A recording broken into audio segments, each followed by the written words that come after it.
법정 안은 무겁게 가라앉아 있었습니다. 판결문이 읽히는 동안 누구도 쉽게 고개를 들지 못했습니다.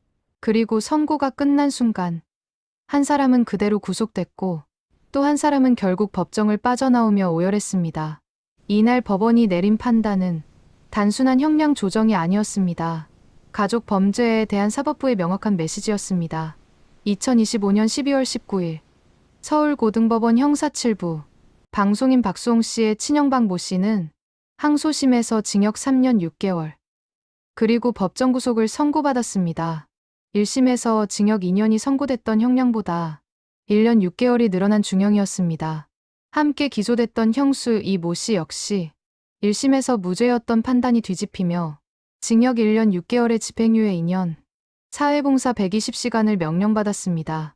판결 직후 형수는 법정을 나서며 주저앉아 울음을 터뜨렸고 형은 말없이 고개를 숙인 채 구치소로 향했습니다. 그렇다면 법원은 왜 1심보다 훨씬 무거운 판단을 내렸을까? 재판부는 판결문에서 유명 연예인의 가족이라는 지위를 이용해 고소인의 수익을 사적인부로 축적했다. 이는 단순한 금전 범죄를 넘어 사회적 신뢰를 심각하게 훼손한 행위다. 특히 문제 삼은 건 이 사건이 가족 회사라는 구조 안에서 오랜 기간 은밀하게 이루어졌다는 점이었습니다. 박 씨 부부는 2011년부터 2021년까지 무려 10년 동안 박수홍 씨의 매니지먼트를 전담했습니다. 그 과정에서 엔터테인먼트 회사 라엘과 메디아붐 그리고 박수홍 씨의 개인 자금까지 포함해 총 62억 원을 횡령한 혐의를 받았습니다. 재판부는 단순한 회계착오나 관리 부실이 아니라 전문가의 도움을 받아 장부를 조작하고 의도적으로 자금을 빼돌린 치밀한 범행이라고 판단했습니다. 1심에서는 일부만 인정됐습니다. 회사 자금 약 20억 원가량의 횡령만 유죄로 보고 박수홍 씨 개인 재산에 대한 혐의는 무죄, 형수 역시 가담 증거 부족으로 무죄. 하지만 항소심은 달랐습니다. 재판부는 형수가 단순한 방관자가 아니라 자금 흐름을 인지하고 범행을 사실상 묵인동조했다고 판단했습니다. 그래서 무죄는 유죄로, 실형은 중형으로 바뀌었습니다. 형량이 늘어난 결정적인 이유는 반성의 부재였습니다. 재판부는 이렇게 말했습니다.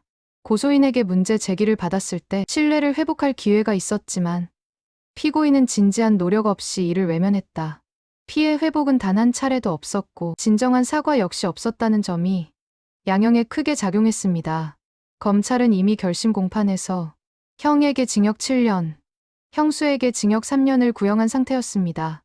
장기간 반복된 횡령에도 피해자를 위해 사용했다는 허위 주장을 반복했다.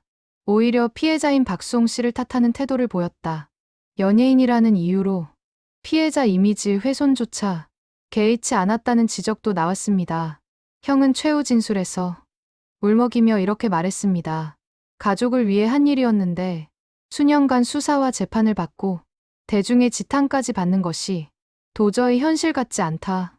형수 역시 아내로서 다시 같은 실수를 하지 않도록 곁에서 지켜보겠다고 말했습니다. 하지만 이들의 진술 어디에도 박수홍 씨를 향한 직접적인 사과는 없었습니다. 반면 박수홍 씨는 증인석에서 전혀 다른 말을 했습니다. 형제였기에 누구보다 믿을 수 있는 사람이었기에 믿었다. 하지만 뚜껑을 열고 나니 죽고 싶을 만큼 참혹했다. 그의 이 한마디는 이 사건이 단순한 횡령이 아니라 가족이라는 울타리 안에서 벌어진 깊은 배신이었음을 보여줬습니다. 재판부는 마지막으로 이렇게 정리했습니다. 이 사건은 가족 회사라는 구조 속에서 주식회사 제도를 악용한 전형적인 사례다.